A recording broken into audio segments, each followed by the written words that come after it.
바랍니다.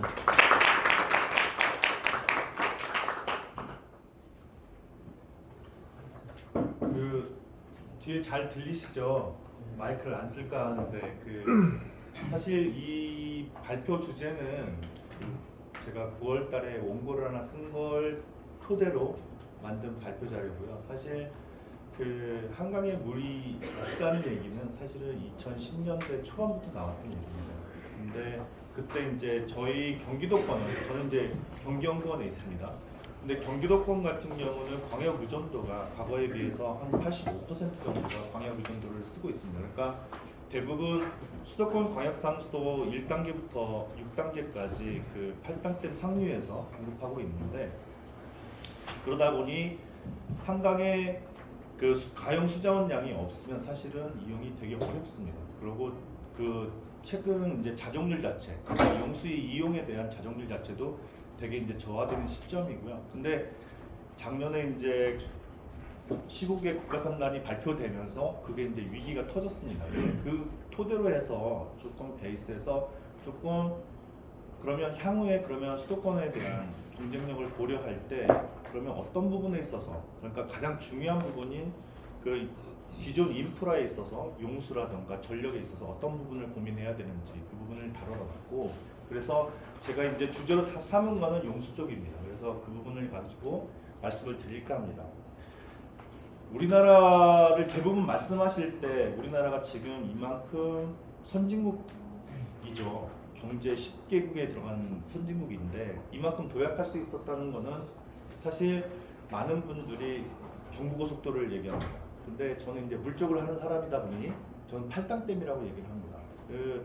만약에 팔당댐이 없었다면 과연 수도권이 있었을까? 그런 얘기를 드리는데, 사실 그만큼 팔당댐의 의존도는 사실 되게 크다고 볼 수 있습니다. 근데 그게 이제 성견지명 그때 당시에 이제 광역상수도나 아니면 팔당댐을 지었던 게 역사 고서들을 인터뷰한 적이 있습니다, 예전에. 근데 그분들이 얘기하는 거는 100년 대계를 보고 말씀하셨다고 합니다. 그러니까 1964년 이제 팔당댐이 지어지면서 그때 당시에 이제 준비를 해서 거의 이제 70년이 다 되는 시점에 이제 준공이 됐는데, 그때 팔당댐에 지어질 당시는 향후 100년, 그러면 2060년까지는 그걸 가지고 이용할 수 있는 단계였다고 보는데, 사실 안정적인 용수 공급을 토대로 지금 수도권이 있었고, 그걸 토대로 지금 우리가 있지 않나 생각하는데, 사실 팔당댐을 용수를 공급하는 거는 세 개의 댐이 있습니다.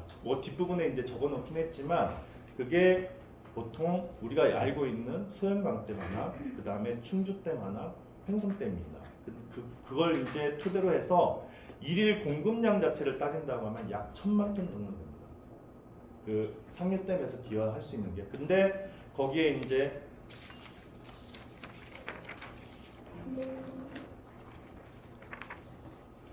그 내용들을 조금 적어놨고요. 보통 보시면 1000만 톤 정도 되는데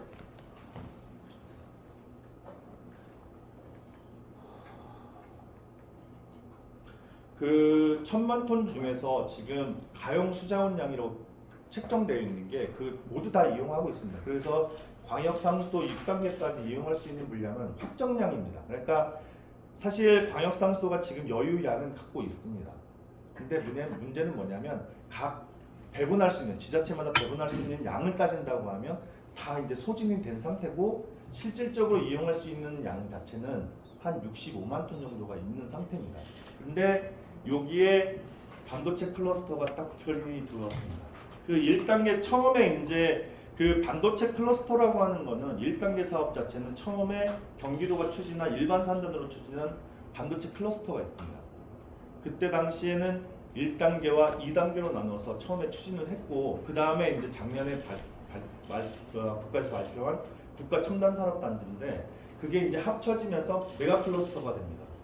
그래서 지금 조성되는 거는 동북권역으로는 갈 수 없습니다. 왜냐하면 반도체 같은 경우는 특정 수질 위험물질이 나오기 때문에 그쪽으로는 갈 수 없고, 남사면하고 그쪽으로 이제 해서 안성점 구원역으로 빠지는 그쪽에 위치를 하고 있습니다. 그래서 여기에 대한 이제 반도체 클러스터 같은 경우 향후에 이제 국가에서 발표된 것처럼 뭐 거의 지금 7,200만 제곱미터인데 사실 거기에 이제 배우 산단이나 배우 도시까지 고려한다고 하면 거의 천만 여기서 1,000만 정도가 더 올라가야 됩니다. 그래서 거기까지 보고 있고 사실 생산 유발 효과는 480조까지 도출을 하고 있습니다. 근데 문제는 뭐냐면 이걸 그냥 손쉽게 얘기하자고 말씀을 드리면 지금 팽이 건설되는 게 현재 국내에서 반도체를 생산한 양보다 훨씬 더 많습니다.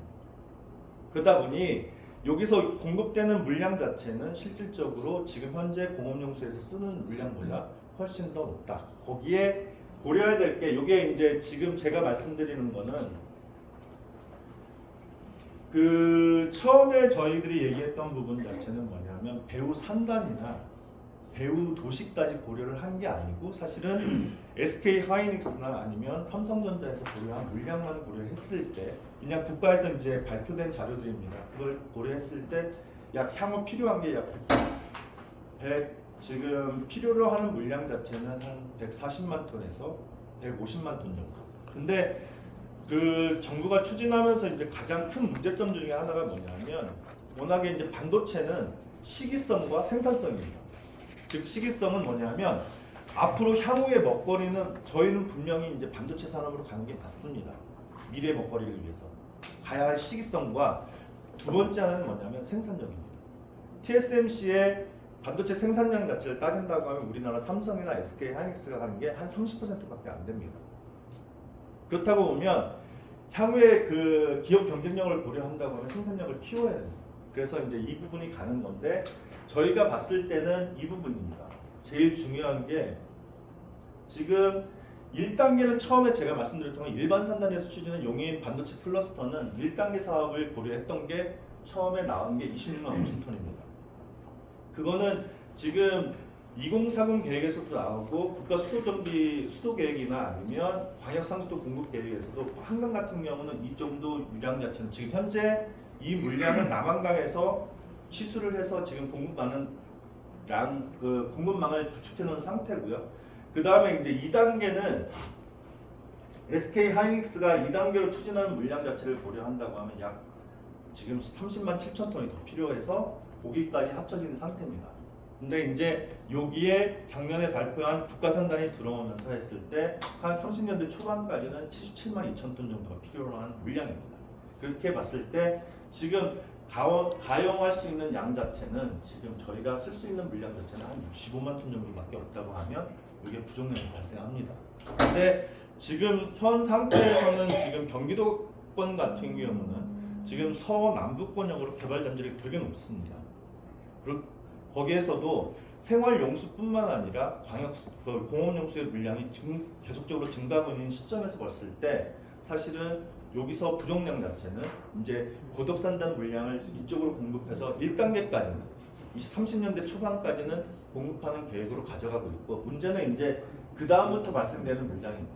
그래서 향후에 이제 필요 물량 자체는 지금 60만 톤에 대한 부분, 즉 그 국가산단으로 공급되는 60만 톤 물량하고 그 다음에 배우 산단이나 그 추후에 증설되는 물량을 고려했을 때는 이 부족량을 어떻게 해서 공급할 건지가 문제입니다. 그래서 이 문제에 대한 양 자체를 고려한다고 하면 어떻게 가져갈 수 있을지 이 부분에 대해서 설명을 드리도록 하겠습니다. 그래서 지금 저희가 봤을 때 지금 정부 입장에서 볼 수 있는 입장은 사실 지금 수자원 자체를 공급할 수 있는 거는 상류댐입니다. 지금 8강댐 같은 경우는 지금 초당 방류량 자체가 의무 방류량이라는 게 있습니다.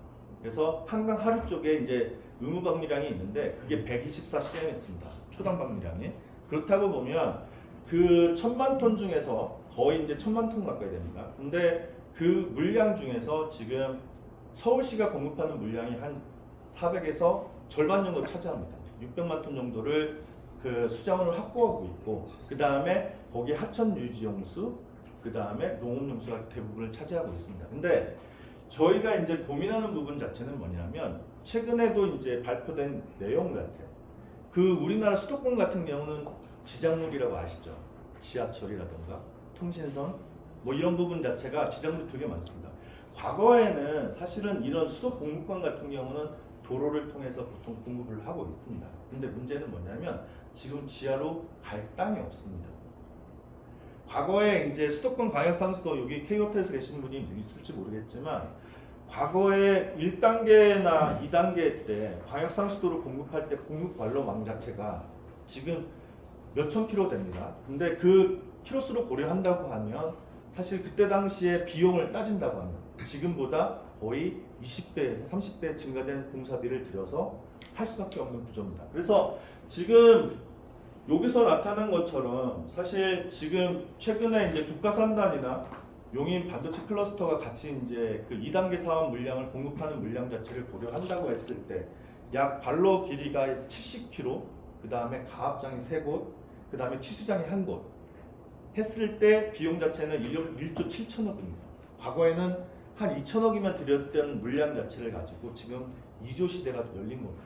그 얘기는 뭐냐면 그만큼 지작물을 그 관로를 이송할 수 있는 관로를 매설할 곳이 없습니다. 그 얘기는 지금 경기 북부 지역, 지금 저희 경기도 같은 경우는 뭐 북부 대개발, SOC, 그 다음에 서부 대개발, 동부 대개발 되게 많이 얘기들을 하고 있습니다. 그 인프라만 깐다고 하면 사실 거기에 들어갈 땅에 기업들이 유치할 수 있을까?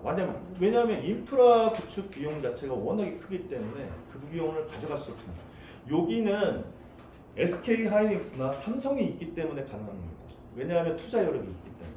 근데 만약에 다른 기업들이 들어온다고 하면 그 인프라 깔 비용이 과연 있을까 하는 비용입니다. 그래서 이런 부분도 고려를 해야 되고, 두 번째 하나는 이제 과연 그러면 정부에서 말씀하신 것처럼 60만 톤 자체, 그러니까 반도체 SK 하이닉스로 공급할 수 있는 부분 1단계, 2단계 물량은 사실은 지금 가용 수자원량으로 확보가 가능합니다. 그렇다 보면 그 국가산단 1단계까지는 공급이 가능하지만 그 이후에 발생되는 60만 톤에 대해서는 어떻게 공급할 거냐. 최근에 발표된 거는 화천댐을 다목적화해서 공급할 수 있는 여건 자체를 고려합니다. 근데 여기서 가장 중심 있게 봐야 될 게 뭐냐면 화천댐은 위험 면적 자체가 북측에서 65%를 차지하고 있습니다. 그 얘기는 뭐냐면 북한이 지금 유로 변경을 해서 동해 쪽으로 지금 수력 발전을 하고 있는 단계이긴 하지만 만약에 그쪽에서 내려오는 물량 전량을 만약에 동해 쪽으로 틀어버린다고 하면 안정적인 공급이 불가합니다. 그래서 지금 이제 이 실증화 실험을 하고 있지만 사실 지금 2000년대 초반에 북한이 유로 변경하면서 유량이 줄어든 단계를 고려한다고 하면 갈수기 때 유량하고 지금 갈수기 때 유량하고 풍수기 때 유량을 비교한다면 풍수기 유량이 큰 비중을 차지합니다. 그 얘기는 뭐냐면 갈수기 때는 거의 북측에서 내려오는 유량 자체가 만약에 적다는 얘기입니다. 그래서 과연 여기에서 안정적인 공급이 가능할까?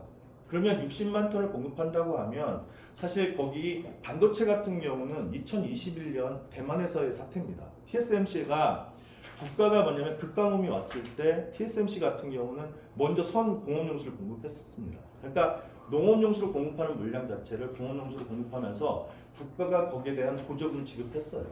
그런 것처럼 우리나라 반도체도 마찬가지입니다. 만약에 여기서 공급되는 물량이 안정적이지 못하다고 하면 거기에 대한 피해가 엄청나게 발생한다는 겁니다. 그래서 이 부분에 대한 고려를 해야 된다.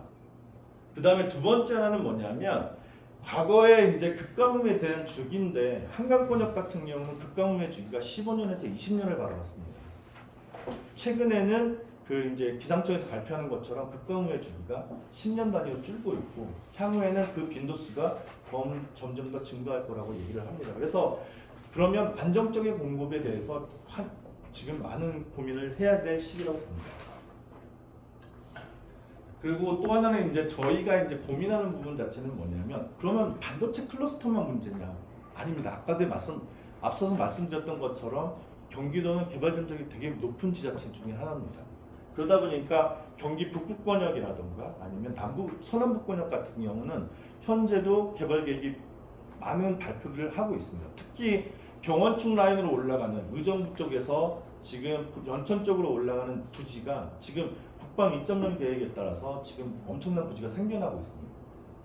그렇다고 보면 거기는 생활용수에 대한 공급망 자체가 용수가 부족한 게 아니고 계속 지속적으로 공업용수에 대한 부족량은 계속 커질 거다.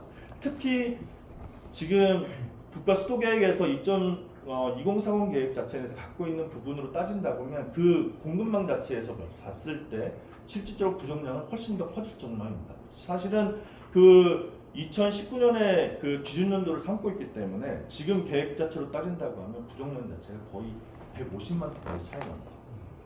그러면 그거를 공급할 수 있는 부분이 없습니다. 그러면 향후에 이제 제가 경기도 지자체 다니면서 말씀드렸던 게 뭐냐면 용수를 확보하고 있는 지자체는 개발이 가능할 것이고 용수를 확보하지 않는 지자체는 개발이 불가한 게 현 시점입니다. 과거에는 사실은 어떤 산업단지라던가 위치를 고려할 때, 그러니까 개발을 할 때 고려했던 게 교통망입니다.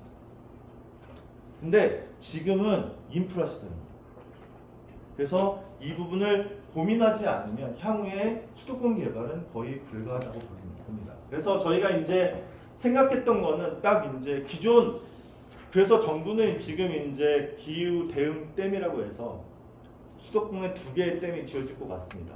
뭐 발표는 했습니다. 근데 첫 번째는 연천 쪽에 지어지는 댐이고, 그 다음에 두 번째 하나는 양구 쪽에 지어지는 댐입니다. 근데 최근에 이제 강원도하고 이제 그런 회의에 참여한 적이 있는데 실질적으로 제가 볼 때는 남한강 그쪽 남한강이나 북한강 쪽에 이제 유역 면적을 차지하는 양구 쪽에서 건설되는 댐 자체는 사실은 되게 어렵지 않을까 이런 생각을 갖고 있습니다. 근데 그거보다는 지금 기존에 갖고 있는 인프라 자체를 활용할 수 있는 부분입니다. 그래서 제가 이제 정책 대안으로 내놓은 게 뭐냐, 첫 번째는 서울 팔당댐을 기준으로 해서 서울시하고의 협력 관계 구축입니다. 그 이제 2004년도에 처음으로 한국환경공단에서 사실은 그 전체 대한민국에 대한 권역 자체를 구분하고 그런 계획을 수립했던 적이 있습니다. 근데 수도권 같은 경우는 지금 이제 팔당댐 앞서서 말씀드렸던 것처럼 팔당댐 상류 지역에 대한 이용 가능 제로입니다. 그리고 팔당댐 하류에서도 서울시가 차지하는 부분을 제외하고는 사실 거기도 제로입니다. 그러면 기존에 갖고 있는 물량을 배분할 수 있는 역할 자체를 끌고 가야 됩니다. 그게 서울시입니다. 그래서 서울시가 현재 그 수자원량 자체를 거의 600만 톤 정도로 확보하고 있는데 그 부분에서 활용할 수 있는 부분 자체, 현재 사용량 자체는 200만 톤 정도밖에 안 됩니다. 그래서 그 부분을 권역을 구분하고 이게 이제 향후에 수도법이나 이런 부분을 개정을 통해서 이제 끌고 가야 될 부분이긴 한데 그걸 갖다가 권역 지정을 통해서 지자체가 다 허물어 버려야 됩니다. 수도법에서. 그래서 권역으로 용수를 서플라이할 수 있는 방안을 구축해야 되고, 두 번째 하나는 뭐냐면 현재 이용 가능한 댐이 하나 있습니다. 그게 한탄강 댐입니다. 근데 이게 노무현 대통령님 때 그때 당시에 그 사회적 합의를 통해서 재난댐으로 그때 처음에 출발은 다목적댐이었는데 실질적으로 지금 현재는 홍수 방지용 댐으로밖에 이용이 안 하는데 거기가 유역 면적 자체가 되게 큽니다. 그렇다고 보면 실질적으로 이제 용수 쪽 측면으로 본다고 하면 그쪽을 갖다 다목적화할 수 있는 방안을 이제는 검토를 해야 되지 않을까. 현재 지어져 있기 때문에.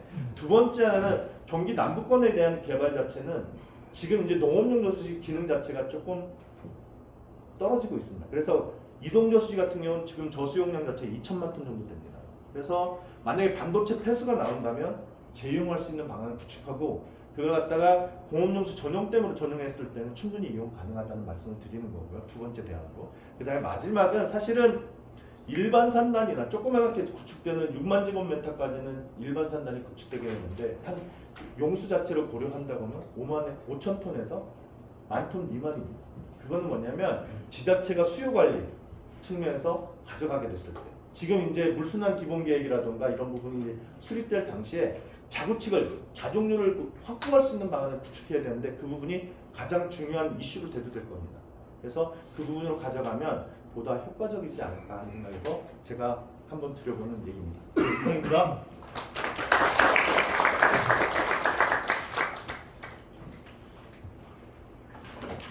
네, 발표 잘 들었습니다. 저희 질의나 질의응답 시간이나 추가적으로 말씀하실 기회는 발표가 모두 끝난 이후에 토론 시간에 한 번에 다루도록 하겠습니다. 네, 두 번째 발표자는 한남대학교 김건아 교수님이시고요. 수자원 학촌과 연결부한 커넥티드 워터벨트 조성에 대해서 발표해 주시겠습니다. 네. 큰 박수로 환영해 주시기 바랍니다.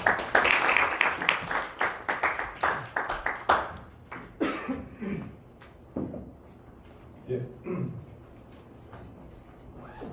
한남대학교 김건환입니다. 제가 오늘 발표할 내용은 커넥티드 워터 벨트 조성 제언이라고 제목이 되어 있습니다.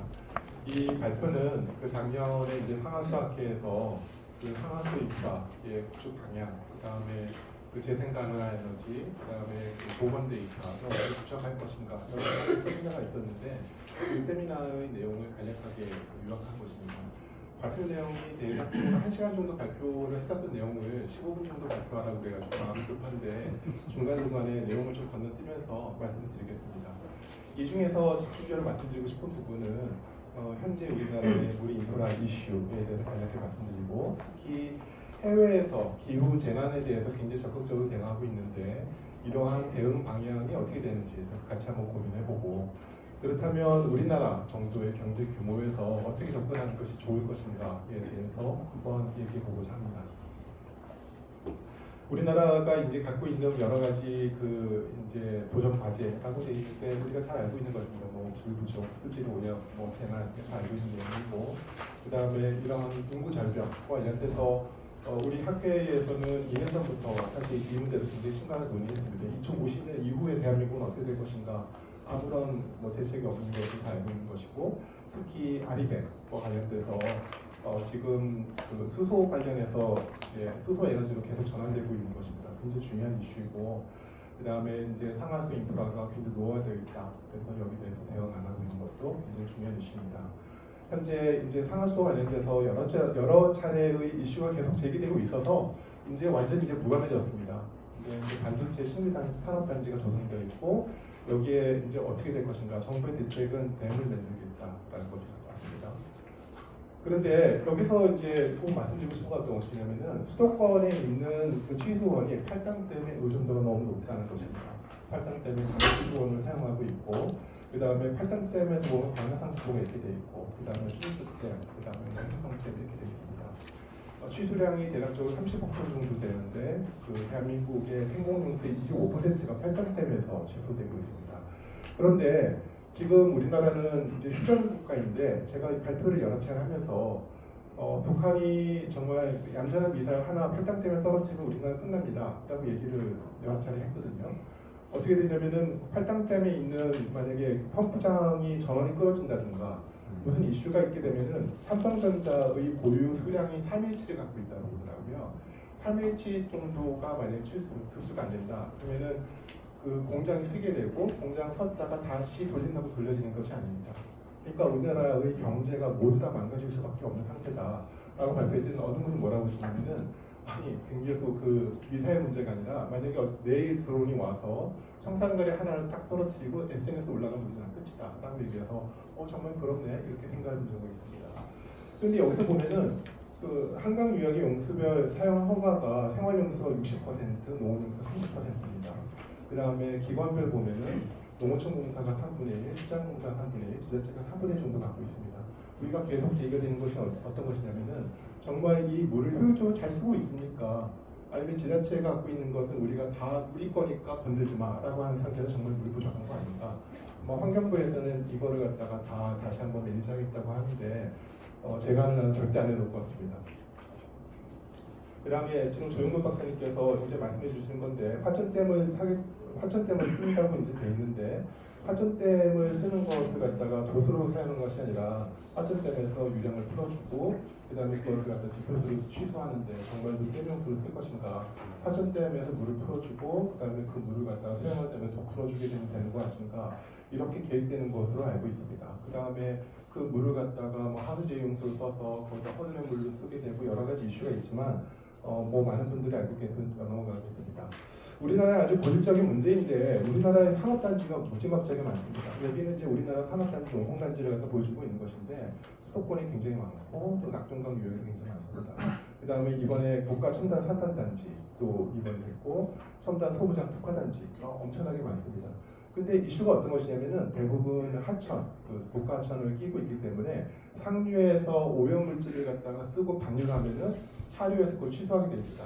또 하루 처리장 같은 경우나 정수장 같은 경우는 오염물질을 갖다 처리할 수 있는 기능들이 없거든요. 그러니까 이 이슈에 대해서는 굉장히 문제가 많고 특히 낙동강 같은데 굉장히 갈등이 심한 거를 우리가 잘 알고 있습니다. 그 다음에 이제 이거는 농공학회에서 발표한 거를 좀 정리한 것인데 그 농업용 저수지가 굉장히 많습니다. 이동 저수지 말씀하셨는데 이동 저수지는 반도체 클러스터에서 방류수가 들어갈 수밖에 없거든요.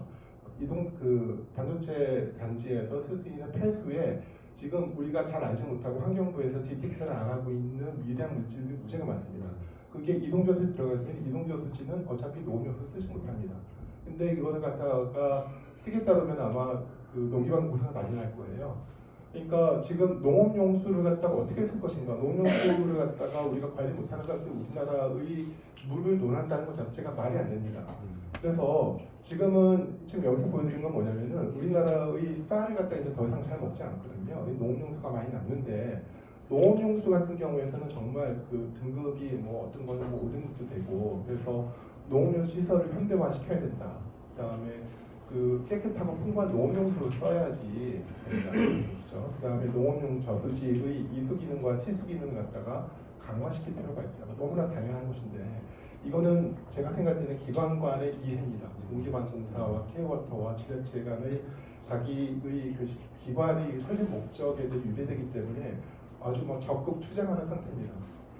이거는 그 이제 작년 2월달에 있었던 그 완도군 농업용 저수지가 완전히 이제 물이 맞는 것으로 보이고 있고 작년 이제 3월달, 4월달에 환경부에서 그 대책을 내는 것인데 대략적으로 여기서 말씀드리고 싶은 것은 이거 환경부 자료입니다. 수원 간의 연계 시설이 부족하기 때문에 구조적으로 감염에 취약하다라고 되어 있습니다. 수원 간의 연계 시설 부족하다. 수원에는 있긴 있는데 서로 연결이 안 된다. 농업용 저수지가 있는 것 같기도 하고 그다음에 댐이 있는데 서로 연결이 안 돼서 어디서는 조금 남는 것 같은데 못 갖다 쓰고 있다. 그 다음에 하천 유지용수나 농업용수를 갖다가 좀 갖고 있어야 되겠다. 그래서 어느 댐에다 갖고 있어야 되겠다. 라고 돼 있어서 환경부 대책을 갖다 가만 보면은 도수 터널 만들겠다. 비상 연계 관로를 만들겠다. 그 다음에 그 이제 보가 있으면은 보에서 물을 갖다 쓰겠다 이렇게 돼 있습니다. 그래서 수원 연계를 하고 시설 확충을 하고 비상 보호도 활용하겠다. 대체 수자를 확보하는데 하수 재이용하겠다, 해수 감소하겠다, 지하수 활용하겠다, 상하수를 현대화하겠다라는 대책을 세웠습니다. 제가 생각할 때는 접근 방향이 좋다 이렇게 생각이 듭니다. 그렇다면 똑같은 생각을 갖다가 이제 외국도 하고 있는데 외국은 어떻게 하고 있냐에 대해서 상수도에 대해서 먼저 간단하게 보면은 런던의 케이스입니다. 런던은 상수도 선제적으로 잘하는 나라거든요. 근데 노후화되고 있기 때문에 상수 관망을 새로 만들었습니다. 그래서 상부는 그 이제 위에 상수 관망이 있고 지하에다가 상수 관망을 다시 링으로 만든 다음에 이 상수 관망을 갖다 안 쓰는 것이 아니라 두 상수 관망을 갖다 연계해서 쓰고 있습니다. 위도 쓰고 있고 아래도 쓰고 있고 그래서 서로 연계를 해서 안정적으로 그 공급할 수 있는 방안인데 대략적으로 2조 원 정도가 드는 걸로 되어 있습니다. 그 다음에 뉴욕 같은 경우를 볼 수 있는데 뉴욕에 있는 그 이제 경제 우리나라 서울과 뉴욕을 볼 때는 우리나라 서울이 훨씬 더 클 것 같은데 뉴욕 같은 경우에서는 상수 공급 관망이 완전히 세 개가 다르게 되어 있습니다. 그래서 이 그림을 갖다 보게 되면은 그러니까 그 지금 이제 수원이 27개입니다. 수원이 27개고 공급 시스템이 세 개가 다릅니다. 그 다음에 하나하나마다 정수장에서 무슨 사고가 났다 그러면은 바이패스는 시스템이 다 있어요.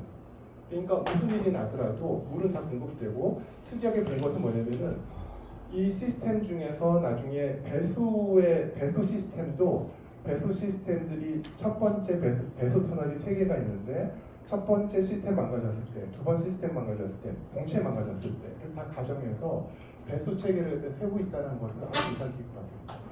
도시라는 건 이래야 되는 거 아닙니까?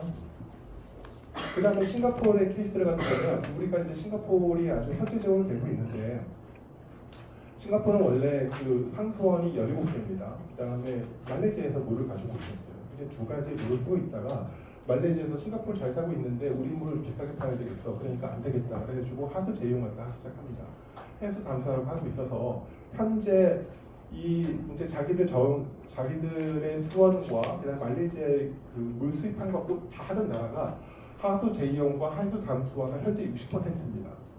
지금도 물이 되는데 60%가 늘려놨어요. 그런데 2060년까지 말레이시아에 물 수입하는 것은 계약이 끝납니다. 그때는 어떻게 되냐면 80%까지 올리겠다고 얘기합니다.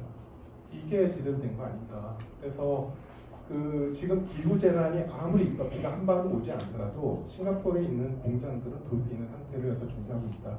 여기서 꼭 강조하고 싶은 것은 뭐냐면은 용량을 늘리고 있다는 겁니다. 그 다음에 그 호주와 관련돼서 색 워터그리드가 굉장히 중요한 케이스인데 2004년부터 2007년까지 브리즈번에 가뭄이 있었거든요. 가뭄이 있을 때 아주 농업이라든가 굉장히 이슈가 심각하기 때문에 어떻게 보면 워터그리드 만들었습니다. 그 길이가 600km입니다. 600km의 양방향 수원을 연결을 했는데 양방향 돈이 6조 원이 들었습니다. 우리나라에서 6조 원 든다면 난리가 날 텐데 이 한 지방에 대해서 6조 원이 600km의 도수로 만들었습니다. 그 다음에 여기다 하수 제이용 시설을 3개를 만들었습니다. 그게 2조 원이었습니다. 해수 담수화 시설을 만들었어요. 근데 2008년에 가뭄이 끝났거든요. 가뭄이 끝나니까 하수 제이용이나 해수 담수화를 갖다 물을 농업용수로 못 쓰겠다라고 이번에 또 그러는 겁니다. 근데 어떻게 했냐? 이 사람들은 지금 현재의 공급량의 캐파가 20%거든요. 30년까지 40% 늘리겠다고 계획을 지금 진행하고 있습니다. 그러니까 가뭄이 나더라도 갑자기 가뭄이 더 심해지면은 이것을 갖다 공급할 수 있는 용량을 갖다가 필요하지 않도록 늘리고 있는 것입니다. 콜로라도에서 작년에 이제 그 바이든 해리스 정부에서 그 유역 가뭄의 대응에 대해서 이제 20조 154억을 했다고 이제 백과 홈페이지에 있는 것을 봤는데 이게 20조 원이 이게 우리나라 주는 국비입니다. 그러니까 지방비 중에서 야 그 유역 가뭄 대응에서 어떤 포트폴리오 갖고 있니? 이런 거 그랬더니 캘리포니아는 우리 해수 담수화 할게. 그 다음에 아리조나는 하수 제용을 할게. 그 다음에 뭐 저수지 건설하고 그 다음에 관리소 교체할게. 자기들이 그 주마다 있었던 못했던 거를 갖다가 국비로 보태주면서 이거 다 해보자. 그래서 콜로라도 유역을 가뭄을 대응하겠다. 그래서 백악관 홈페이지에 있는 것입니다. 뭐 하수도와 관련돼서도 우리나라 이제 이슈가 많은데 미국에서 보면은 모든 강우 유치소는 하수장 처리를 하는 것이 원칙입니다. 그래서 이제 우리나라에도 미국에 있는 공무원이 저한테 이메일 보내서 한국은 어떻게 하고 있냐. 우리는 이 뭐 오버플로우가 생기면은 뭐 이게 지금 워닝 사인 난 거거든요. 수용하지 말라라고 돼 있는데 어떻게 돼 있냐라고 그래가지고 대답을 안 했습니다. 창피해서. 그 다음에 런던의 슈퍼하수도입니다. 런던 슈퍼하수도가 되게 중요한 거죠. 슈퍼하수도를 갖다 만들고 있는데 이것도 우리나라의 이제 하수광업 원료수를 갖다 하수 차직한 것을 만들고 있는 거예요. 그런데 여기서 중요한 건 뭐냐면은 하수 차직한 걸 만들면서 하수 처리장의 하수 차직한 거에서 나오고 있는 물을 갖다가 다 처리하고 해서 1조 원을 들여서 다 업그레이드를 다 했습니다. 그러니까 강우 유치소는 모두 다 하수 처리를 한다라는 것들이 세계의 기준입니다. 그 다음에 이것도 굉장히 중요한 케이스인데 UAE는 아부다비의 1년 강수량이 130mm밖에 안 됩니다. 그런데 사람이 죽었거든요. 그러니까 아부다비에서 스텝이라는 그 이제 인프라를 만들면서 우수터널을 만들었습니다.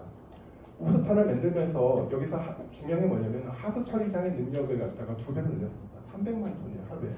300만 톤을 하고 하수 처리장에 있는 것은 모두 하수 제용을 하고 하수 제이용에서 나온 물을 갖다가 관경수로 쓴다. 여기서 109가 16km가 삼성이 시공을 했거든요. 이 삼성이 시공을 하면서 자기들이 굉장히 이동률이 높았다라고 해서 엄청 자랑을 해가지고 이 사진들 같이 올렸습니다. 하수 처리장 시설 확장하는데 4조 원이 들었습니다. 그래서 전체 공사비가 15조 원입니다. 15조 원. 그 다음에 시카고에 있는 그 타프 시스템도 우리가 되게 유명한 것인데 시카고에서 여기가 미시간 호수죠. 그러니까 여기 시카고에 있는 강우 유치소가 미시간 호수로 넘어가는 것을 방지하기 위해서 여기다가 운을 만들어서 거꾸로 물길을 갖다 바꿨다라고 하는 것이 우리가 너무 잘 알고 있는 거 아닙니까? 그래서 대신도 터널, 우수 대신도 터널이 연장이 160km입니다. 160km. 그 다음에 여기에 있는 3개의 저수지를 만들고 이 저수지의 일부분밖에 없는데 저수지에서 물을 다 갖다 온 다음에 이 물을 하수처리장으로 다 보냅니다.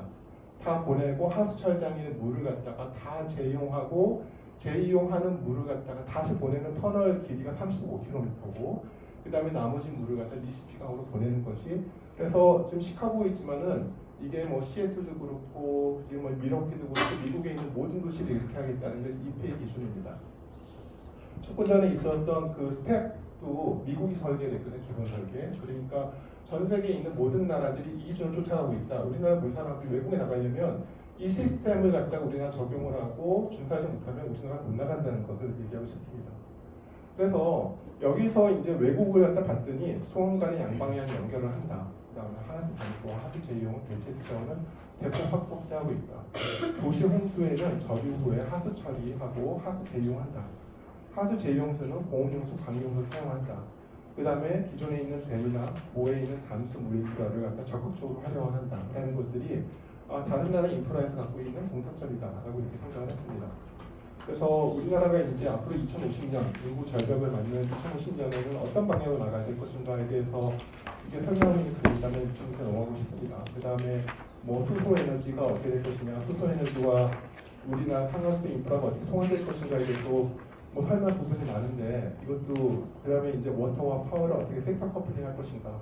사실 우리나라가 선도적인 국가입니다. 수소 에너지의 선도적인 국가고 상당히 많은 국가 계획이 실행되고 있는데 이 부분에 대해서도 넘어가고 싶습니다.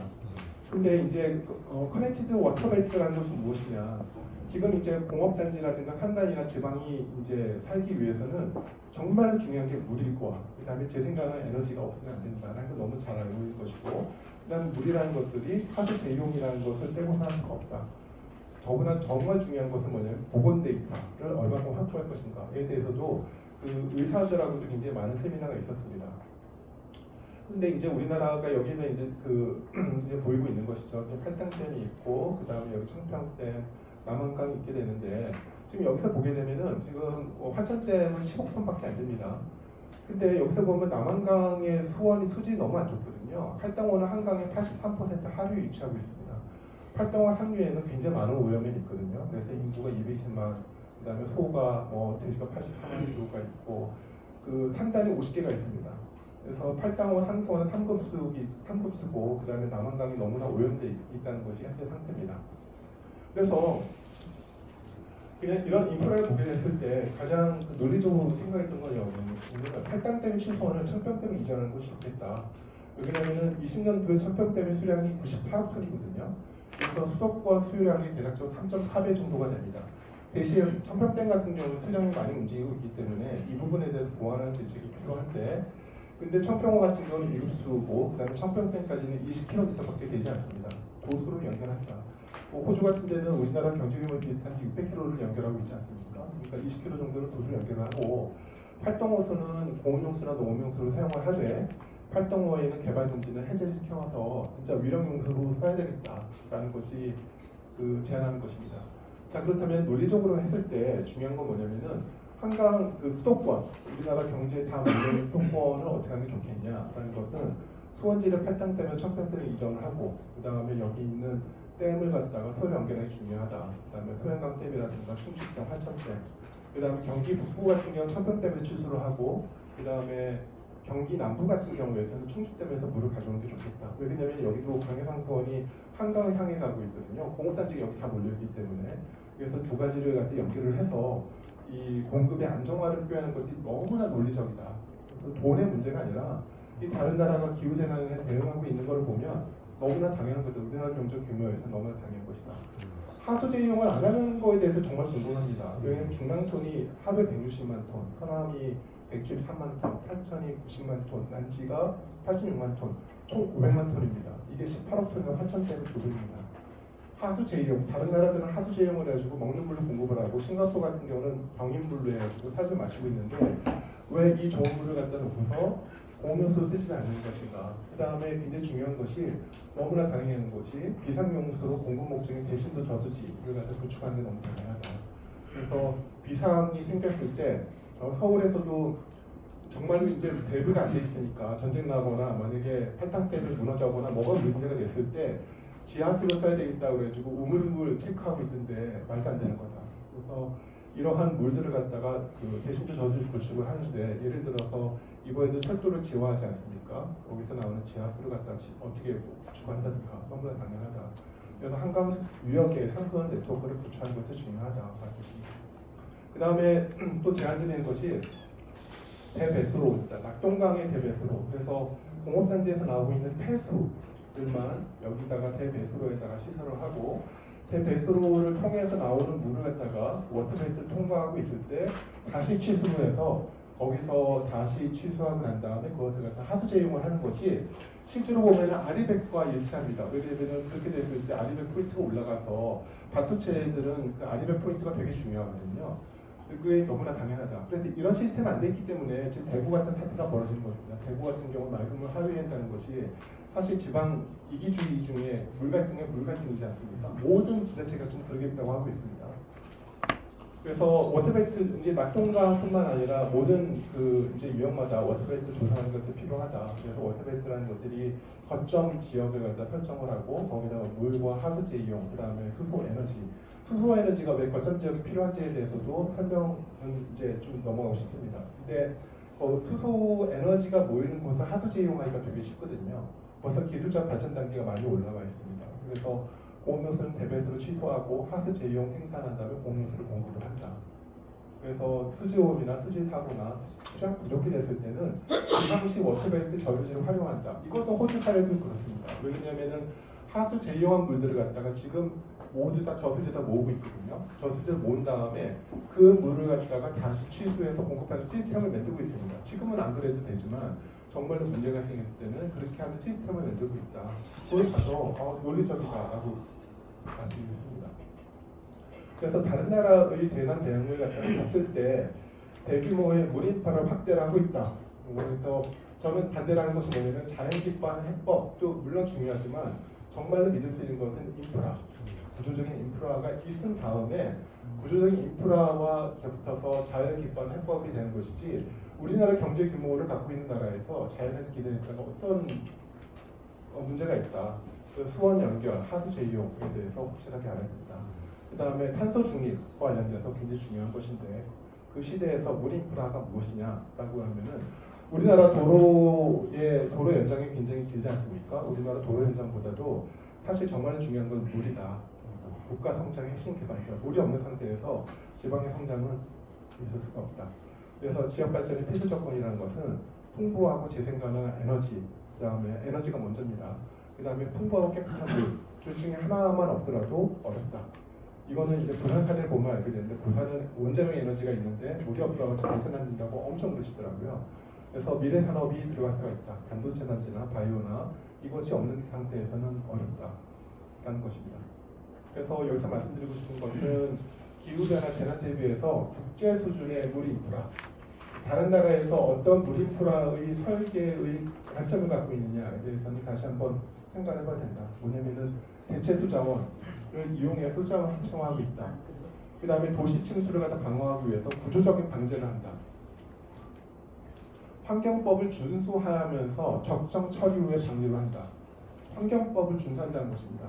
우리나라처럼 그냥 방류한다는 것이 아니라 환경법을 준수한 다음에 적정 처리 후에 방류를 하고 그 기준을 높여가고 있다. 그래서 우리나라가 정말 물산업을 수출하려고 그러면은 이것보다도 훨씬 더 엄격한 그 이제 수준을 갖다가 맞춰야지 아마 그 기회가 있겠다 이렇게 생각을 해봅니다. 그래서 그런 인프라를 갖다가 우리가 제안하는 것이 하나짜리 워터벨트로 이렇게 말씀드렸습니다. 이상 발표 마치겠습니다.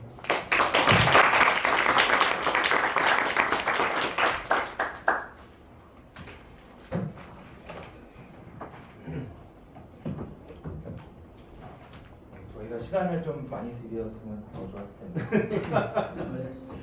다음 발표 세종대학교 맹승규 교수님께서 기후위기에 대응하는 수장 관리에 대해서 발표해 주십니다.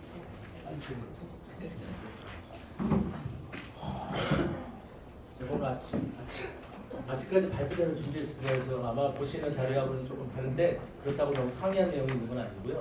우리 김관우 교수님께서 제가 할 내용까지 다 이미 커버를 해주셔가지고 제가 할당받은 그 10분으로 줄여서 발표를 하도록 하겠습니다. 네. 어쨌든 앞에서 너무 좋은 말씀 많이 해주셔가지고요.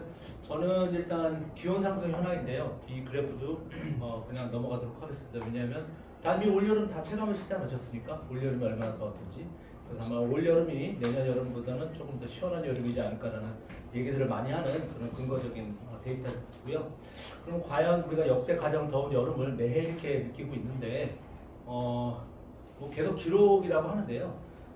저는 이 관점에서 볼 때는 좀 우리가 좀 유기물에 대한 부분을 좀 봐야 되지 않을까라는 생각이 들어요. 수원하고. 왜냐하면 저는 오늘 용수공급이라는 어떤 전체적인 테마 안에서 수질적인 부분을 좀 강조를 해드리겠습니다. 그래서 왜 우리가 이 수자원에 대한 효율적인 관리 그리고 물 분배에 대한 부분을 좀 수질 관점에서 필요성을 조금 말씀을 드리도록 하겠습니다. 그래서 특히 이제 유기물 같은 경우가 증가할 수밖에 없죠. 왜냐하면 이제 팔당의 녹조가 발생이 되고 또 수온 증가로 인해서 미생물에 대한 억제라든지 관리가 굉장히 어렵고 염소도 더 많이 늘 수밖에 없고요. 그리고 또 유기물이 많다라는 거는 여기 다 아시겠지만 그만큼 소독부산물 전구 물질 관리가 더 어렵습니다. 그래서 정수장에서 그 TOC를 관리한다는 게 굉장히 어려워요. 그렇지만 뭐 어렵다고 해서 포기하면 안 되겠죠. 왜냐하면 포기하는 순간 국민의 어떤 우리가 먹는 수질 기준에 조금이라도 위험을 초래하는 그런 일이 있으면 안 될 테니까요. 그리고 이런 탄소원의 증관으로 인해서 미생물의 탄소원으로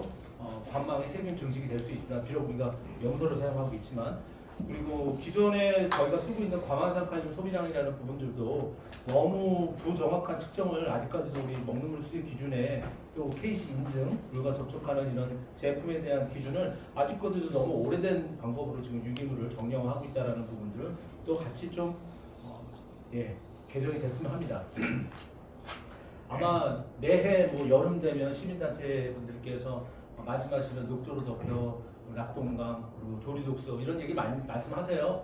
근데 저는 개인적으로 솔직히 제가 어느 연구 논문을 봐도 수돗물에서 마이크로식스나 조리독소가 검출됐다는 사례가 뭐 제가 논문을 많이 안 읽어봐서 모르겠지만 그렇게 저는 개인적으로 걱정을 거의 하지 않습니다. 왜냐하면 독소 자체가 조리기원이라는 건 생물학적으로 분해가 가능한 물질이고요. 이 물질 자체가 이렇게 어려운 물질이 아니에요. 그렇기 때문에 저는 여기에 대한 염려보다는 취수원수의 유기물 농도로 증가돼가지고 이로 인한 그 우리 먹는 물 수준의 그 기준을 맞추기 어려운 그런 부분들이 더 상대적으로 중요한데 뭐 어쨌든 뭐 이 보호와 연결이 되다 보니까 이슈는 다 이쪽으로 좀 몰려 있는 부분이 있습니다. 그래서 개인적으로는 유기물에 대한 부분을 굉장히 많이 좀 관심 있게 봐줘야 된다는 부분이고 이런 부분들을 좀 저희가 기존 공공 데이터를 통해서 좀 말씀을 드리겠습니다.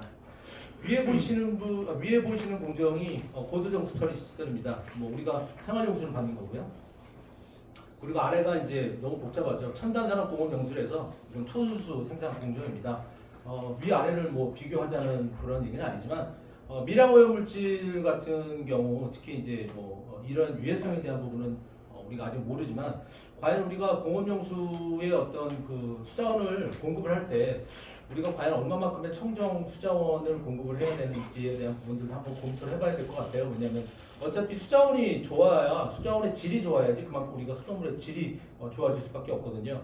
뭐 지금 아시겠지만 뭐 과불화물 같은 경우는 미국에서 4ppt, 우리나라에서는 40ppt로 규제하고 있는데 이런 부분들까지 공업용수에서는 아마 알아서 다 할 겁니다. 그래서 저는 우선순위에서는 뭐 당연히 지금 생활용수가 많은 부분 차지하고 있지만 공업용수 같은 경우는 자체적인 생산을 가지고 품질을 관리하고 있기 때문에 좀 공급 목적에 따른 효율적인 수자원 관리가 또 필요하지 않을까 생각이 들고요.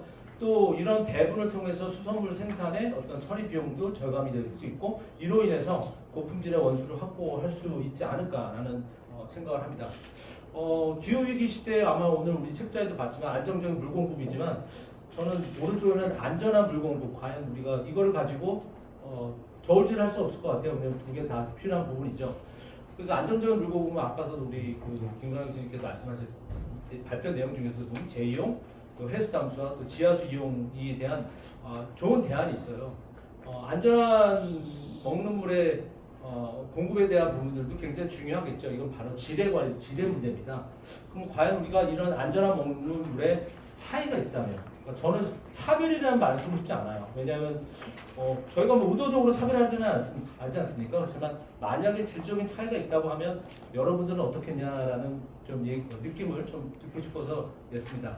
이건 2013년도 서울특별시하고 부산광역시, 대구광역시 취수구, 그러니까 정상에서 취수할 때 총 유기탄소입니다. 보시다시피 왼쪽부터 대구광역시서부터 총 유기탄소가 증가하는 수밖에 없죠. 예, 저거는 뭐 저분들이 선택한 게 아니죠. 예, 어차피 저 지역에 살고 있기 때문에 저러한 물을 가지고 수돗물을 생산할 수밖에 없습니다. 그렇기 때문에 부산이나 대구광역시에 있는 수도사업자 하시는 분들은 굉장히 많은 어려움을 느끼고 나름 또 먹는 물 수질 기준을 맞추기 위해서 굉장히 많은 노력을 하고 있습니다. 하지만 만약에 우리가 같은 지역, 같은 군에 사는데 서로 다른 물을 먹는다고 하면 여러분들은 어떠시겠습니까? 같은 군이에요.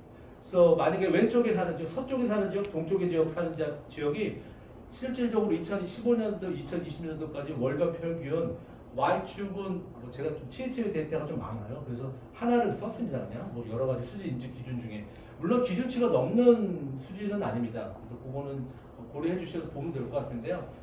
일단은 0.06 밀리그램 퍼 리터라는 건 0.1이 수질기를 초과합니다. 근데 보시다시피 이게 1월달하고 12월달의 데이터예요. 이 빨간색은 A라는 지역이고 이 연두색은 B라는 지역이라고 이렇게 생각을 하시면 지난 글쎄요 한 7년 동안의 데이터 중에 1월부터 12월 동안에 월별 서로 다른 물을 공급을 받고 있습니다.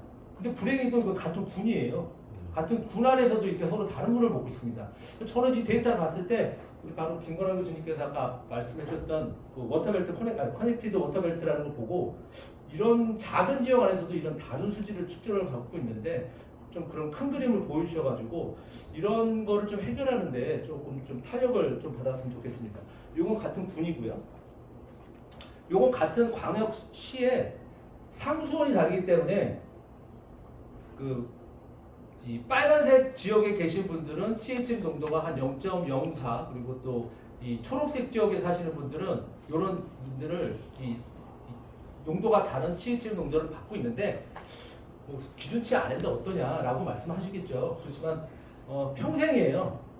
평생 저런 물을 공급받는데 글쎄 그거에 대한 유해성은 뭐 밝혀지진 않았지만 되도록이면 왜 내가 이 지역 사는데 왜 저 지역은 THM 알고 계시지만 발암물질입니다.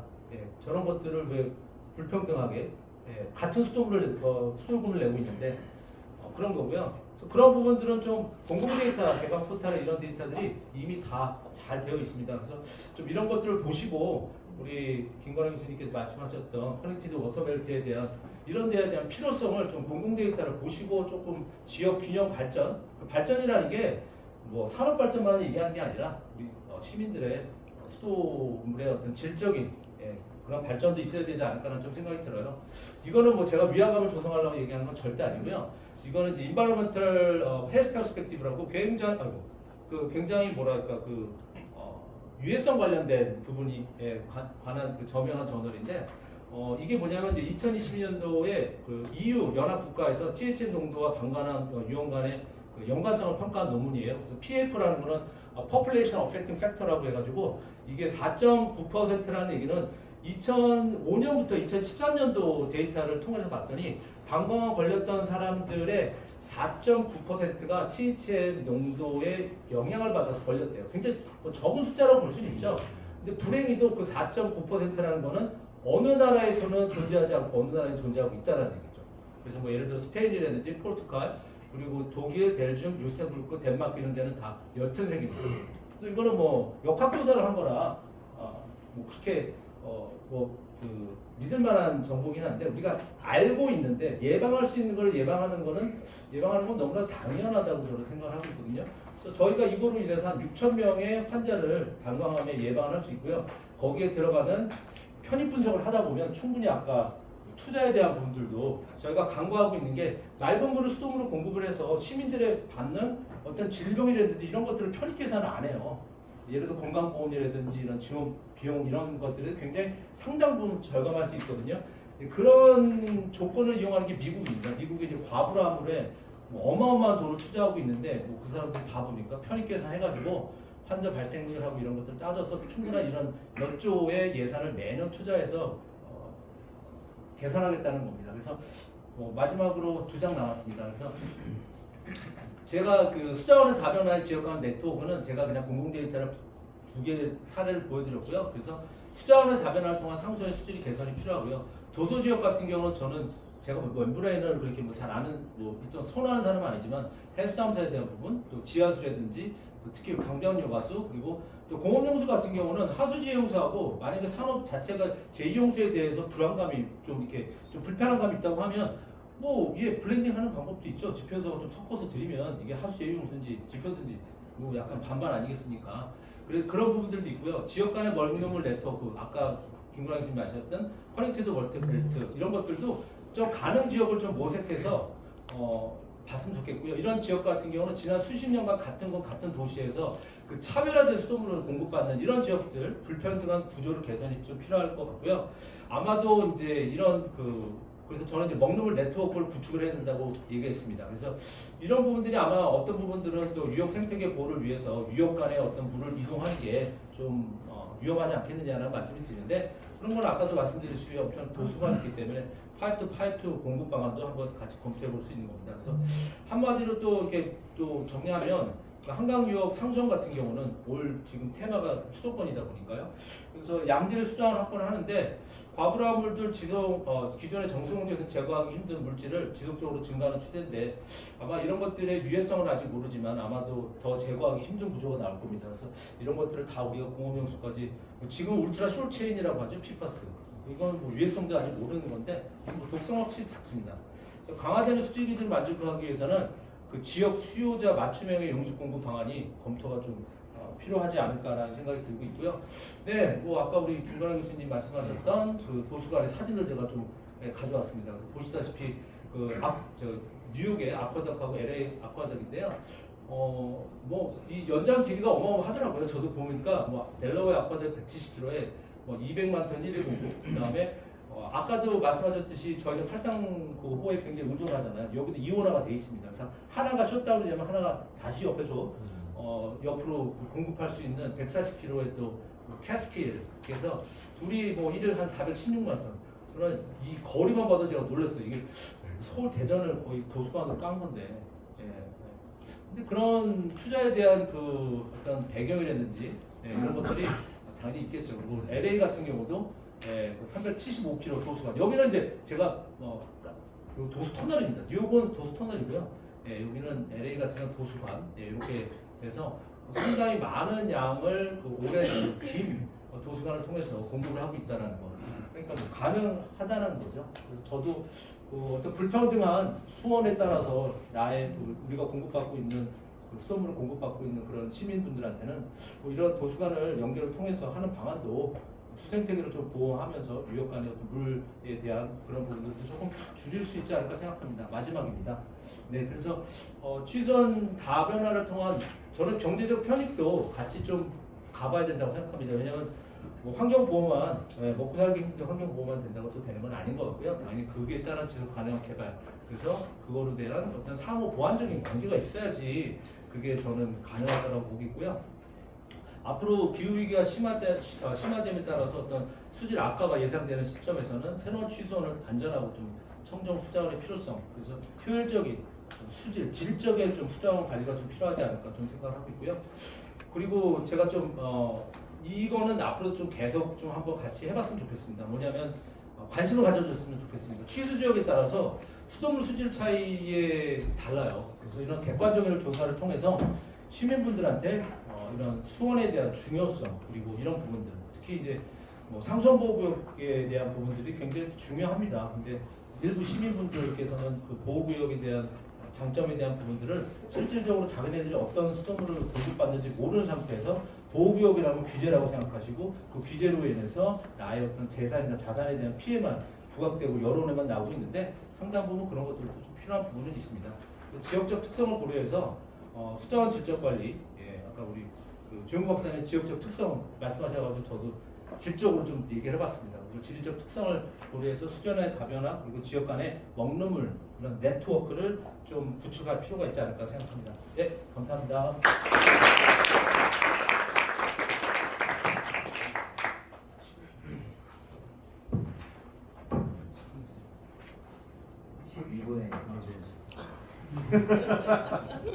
마지막 발표는 그 물경제의 가치에 대해서 서울시립대학교 오익경 교수님께서 발표해 주시겠습니다. 박수로 환영해 주시기 바랍니다.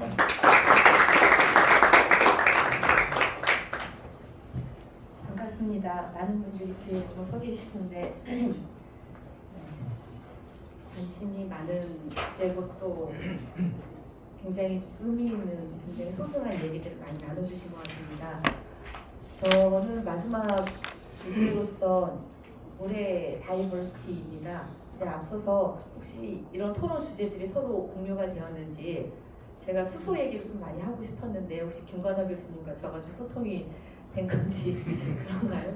왜냐면 제가 한 3년간 대우건설에 있으면서 수소 기획을 한 3년 정도 했던 것 같습니다. 그랬을 때 산자부 중심으로 해서 수소 경제는 되는데 왜 물 경제는 안 될까 막 고민을 하면서 그림을 그렸는데 마침 최연아 박사님께서 좀 발표 좀 합시다 그래서 깊은 얘기는 아니지만은 저희도 수소 경제처럼 어떻게 활성화시킬 수 있을까 그 부분의 내용을 이렇게 5가지 주제로 좀 담아봤습니다. 사실은 여기 계신 분 중에서는 수소와 관련된 사업을 직접 할 수도 있겠지만 좀 구체적으로 수소 경제가 우리 사회에서 어떻게 좀 진행돼 오고 있는지와 또 그 수소 안에 우리 물이 어떻게 연결되어 있는지를 좀 같이 살펴봤을 때 우리가 조금 더 힘을 가질 수 있지 않을까 생각을 합니다. 여기 있는 것처럼 물과 수소 또 하나는 지금 탄소라고 하는 탄소 중립 이 3가지 어떤 원소가 사실은 지속 가능한 개발과 또 기술의 어떤 발전을 위해서 서로 인테그레이트하고 있는 그런 역할들이 분명히 있는데 그것들을 저희가 뭘 하는 입장에서는 살펴봐야 될 상황이 있습니다. 그게 작은 도시든 지금 우리가 얘기하는 큰 메가시티든 또는 전 지구적이든 함께 이렇게 움직이고 있습니다. 그랬을 때 쭉 읽어보면 2개 다 자원인데 사실은 그 물은 자원이라고 표현을 많이 하고 있고 지금 밑에 가려져 있는데 여기 PT로 되어 있죠.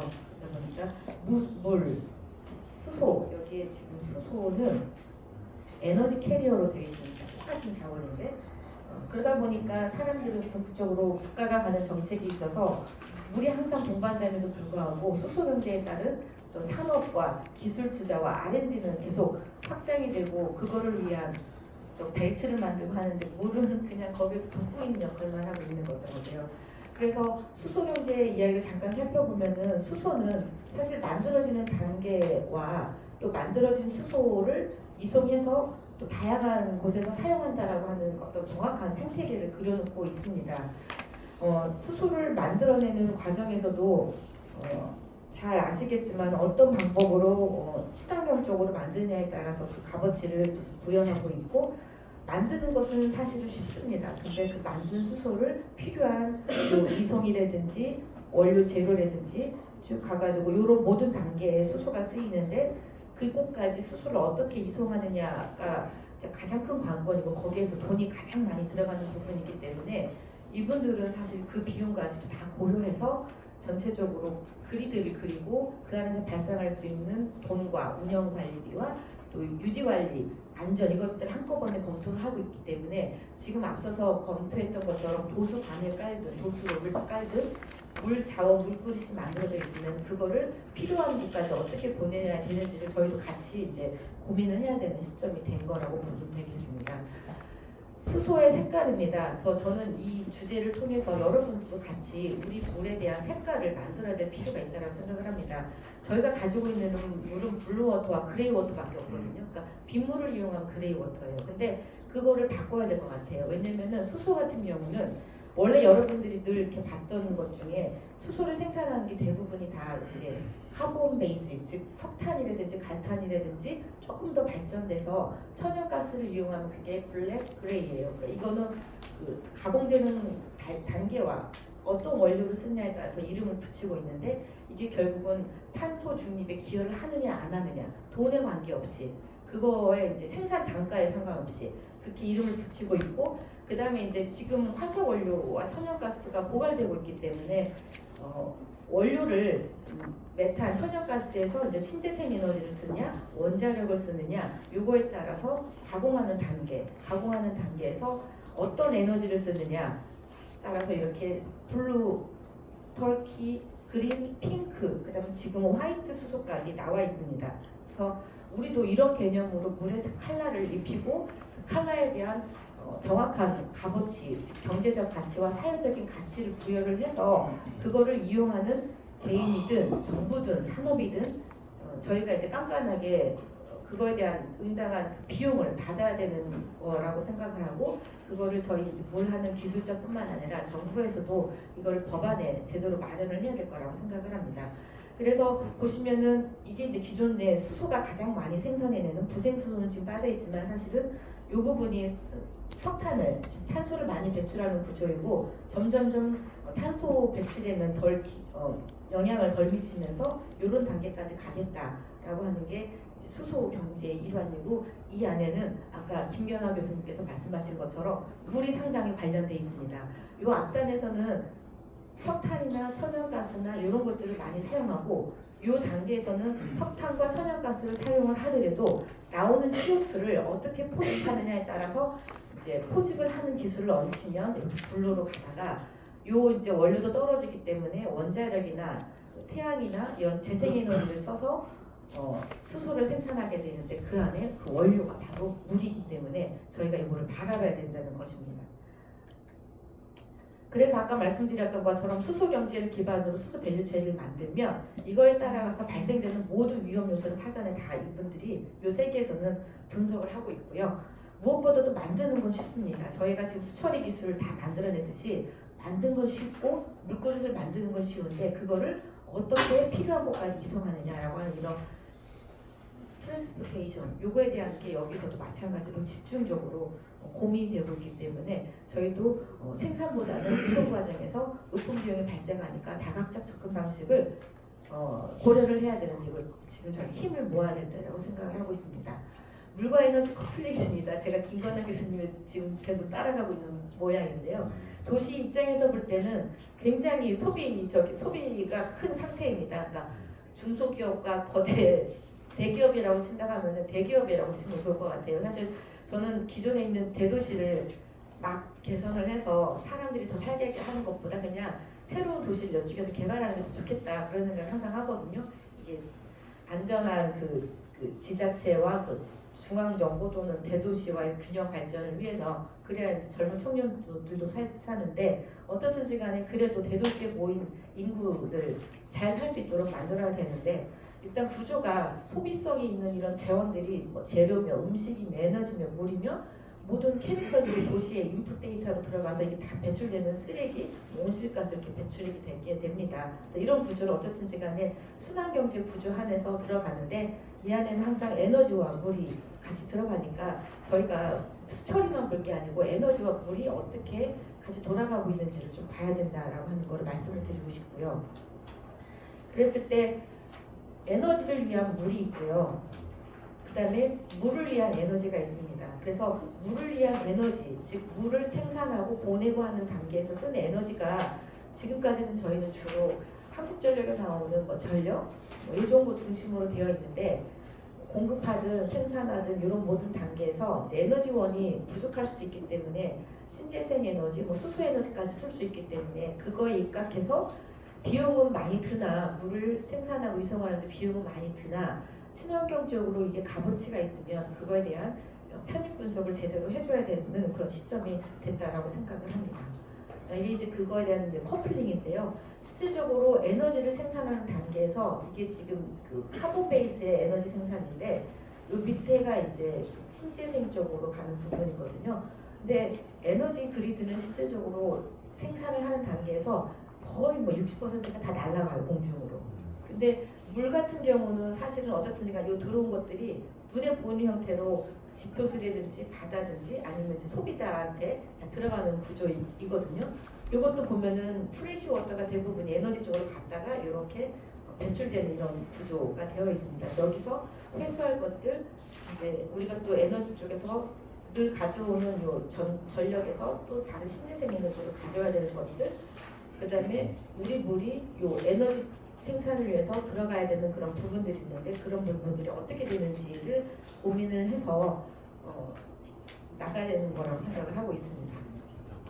물수요 관리는 여태까지 많은 분들이 얘기를 했고 큰 그림을 다 그리셨는데 어떻든지 간에 물이 부족하대요. 그래서 물그릇을 만드는 것도 좋지만 기존에 우리가 가지고 있는 인프라에서 어떻게 하면 물을 조금 더 아껴 쓸 수 있을까, 담수를 덜 쓸 수 있을까 해서 이런 상태, 요금 현실화, 절수기기, 중수도 노후방 교체하면은 한 8억 천 돈을 덜 쓸 수 있다. 그리고 조금 더 노력을 하면은 절수형 보급, 제2용 좀 더 노력하면은 10억까지 달성할 수 있다. 세이빙할 수 있다. 이런 정책이 있는데 이게 이제 과연 얼마만큼 실현이 되고 있느냐를 조금 살펴보고 싶어서 좀 쓴 내용입니다. 그래서 국가 물관리 기본 계획을 세우고 탄소 중립도 사실 요 물수에 대한 얘기가 연관되어 있고 또 물을 관리하는 데 있어서 물을 사용하는 데 있어서는 기후 대응에 적응한 그런 물 관리를 해야 되는데 이 안에는 이제 상세하게 키워드들이 들어가 있는데요. 그 키워드들이 이 누수량, 유수율 증대, 물 전략 시설 보급, 용수 사용 효율성, 핫베스 제용 이런 것들이 과연 실천 단계에서 계획대로 되고 있느냐를 살펴봐야 되고 그게 안 되면 저희가 협력해서 실천될 수 있도록 가야지만이 인프라 거대한 인프라 만드는 것도 좋지만 기존 인프라에서 어떻게 하면은 써야 되는 물량 대비 그거를 좀 보충할 수 있는가를 좀 고민할 수가 있을 것 같습니다. 그 안에 절수 사업, 빗물, 중수도, 하수지 이용이 어떻게 하면은 기존 인프라에서 물그릇을 다양하게 만들어 가지고 덜 쓸 수 있을까라고 하는 얘기들이 있고 이거를 지자체들이 지금 실천하고 있고 각각 조례를 통해서 막 움직이고 있는데 이 부분에 사실은 하다 보니까 어려움이 이렇게 많다라고 하는 것들이 좀 많이 있습니다. 그래서 이 어려움을 해결하기 위해서는 어떻게 했으면 좋겠다라는 것을 좀 조사한 내용들을 좀 설명을 해놨고요. 하수제 이용에 대한 사례 사실은 비슷한 그 사례들이 많지만 조금 더 면밀히 살펴보니까 이분들은 인프라를 구축하는 거는 인프라를 구축했구나 라고 했지만 그 뒤에 살펴보니까 유지관리를 어떻게 하는지를 더 고민을 했고 그다음 법을 어떻게 또 개정했다라고 하는 거를 계속 했고 또 이거를 실행하는 운영하는 그 기관에는 어떻게 인센티브를 줄 건지 파트너십을 어떻게 구축할 건지 사업 관리들이 굉장히 체계적으로 되고 있다는 겁니다. 그래서 그거를 저희가 좀 더 면밀히 살펴봐야 되는 부분이 있고요. 하수제용 계속 지금 요 나라들을 좀 살펴봤고 제가 일본은 마침 6월달에 다녀왔는데 아까 그 교수님께서 서울시에서 하수 방류량이 600만 톤이라고 하지만은 실제적으로 그 중에는 60%가 그 하천 유지용수로 가야 되기 때문에 그 이상은 못 건드리거든요. 근데 일본이든 요코하마든 그 시청에 있는 그 인근의 하수 처리장 10km 정도 되는데 그 하수 처리장에서 하천 유지용수하고 또 관내 이용할 수 있는 제용수를 빼고 나머지 모든 하수는 다 인근 빌딩에 다 보내요. 그래서 더 이상 그거 없어 끌어올 물이 없더라고요. 한 10km 정도는. 그래서 우리나라도 사실은 뭐 4개의 서울시 하수처리장도 마찬가지로 인근에 그 공공 시설이 있다면 빌딩이 있다면 최소한 관로를 깔아서 하천 유지용수 이외의 것들은 다 제용으로 가져와야 되는 그런 시점이 됐는데 잘 안 되더라고요. 그래서 재생수 수자원 개발법 이런 것도 만들어졌어요. 수도법, 하수도법 이거를 떠나서 수자원 개발법이라고 해서 하고 재생수 공급망 활성화 이런 것도 지금 다 되어 있기 때문에 할 수 있도록 환경부를 포함한 지자체가 같이 움직여줘야 기술도 또 따라갈 수 있다고 생각을 합니다. 중수도 여전히 잘 안 되고 있어요. 다행히 경기도는 그래도 앞서서 잘하고 있는데 중수도도 마침 이제 규제, 지침, 조례가 다 있지만 이것도 짓고 난 이후에 사후 관리가 어렵기 때문에 안 하거든요. 그래서 그거 사후 관리 쪽에서 조금 더 힘을 써줘야 될 것 같고 빗물 이용 같은 경우는요. 일본이나 싱가포르 이쪽은 그 공공에서도 그렇지만 개인들이 나는 이렇게 빗물을 이용할 수 있는 장치를 만들 수 있어라고 하는 걸 유튜브로 엄청나게 홍보를 해서 개인이 이렇게 다 빗물 장치를 만들어가고 있거든요. 그러니까 자기 개인의 물그릇을 하나씩 가지고 가고 있는데 사실 이것도 서울시 사례예요. 200만 원까지 보조를 해주거든요. 이런 것도 많이 홍보를 해서 자기 집에 이렇게 빗물 그릇을 가지는 것도 만들고 물론 이제 대규모 빗물 처리 시설까지 가야 되죠. 지난주에 제가 양천에 빗물 터널 현장을 갔다 왔거든요. 근데 어려워하세요. 1년에 몇 번 돌릴지 모르겠고 물은 꽉 차 있지 않고 그다음 원래 비가 있으면 안 되는 요 지하인데 장화를 신고 갔었거든요. 근데 어려워요. 결국 짓고 나서 사후 관리가 어렵거든요. 그래서 이 사진은 뭐냐면 일본 건데 일본은 마찬가지 똑같은 문제인데 이거를 관광 상품으로 하더라고요. 사람들이 와서 지하 도시에서 관광하게 할 수 있도록 상품으로 어떻게든지 간에 거대형 인프라는 상시 가동이 아니기 때문에 짓고 나면 어려워요. 언제 올지 모르는 사고에 대응을 하지만 그 시설을 O&M하는 지자체나 어떤 공기업은 어렵거든요. 그래서 그분들이 이걸 가지고 운영할 수 있는 비용뿐만 아니라 어떻게 활용할 건지에 대한 아이디어를 줘야지만이 수용하지 않을까. 그거를 지어야 되는 그 도시가 이 인프라에 대한 것, 건축에 대한 것, 시공에 대한 걸 수용할 수 있지 않을까 생각합니다. 물에 대한 색깔인데요.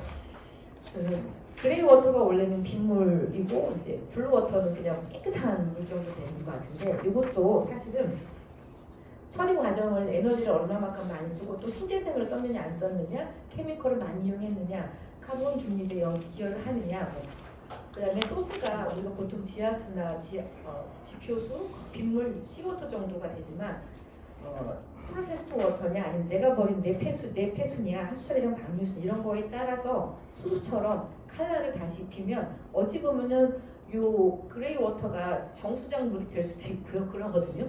네, 그리고 이제 화이트 워터는 사실 바로 내 밑에 있는 어떤 지하수를 내가 스스로 처리해서 마실 수 있는, 그래서 에너지가 거의 덜 드는 이런 게 이제 새로운 물의 컬러가 나올 수 있지 않을까 그런 생각을 합니다. 이게 이제 도시 안에 배치하는 건데요.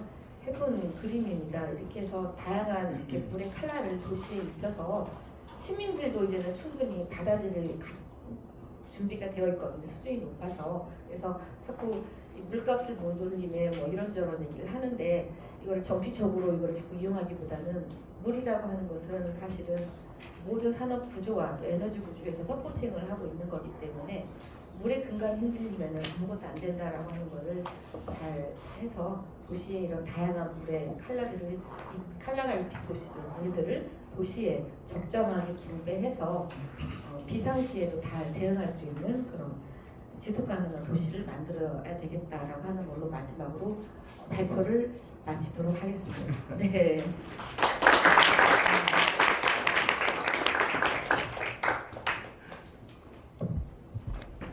네, 그러면 바로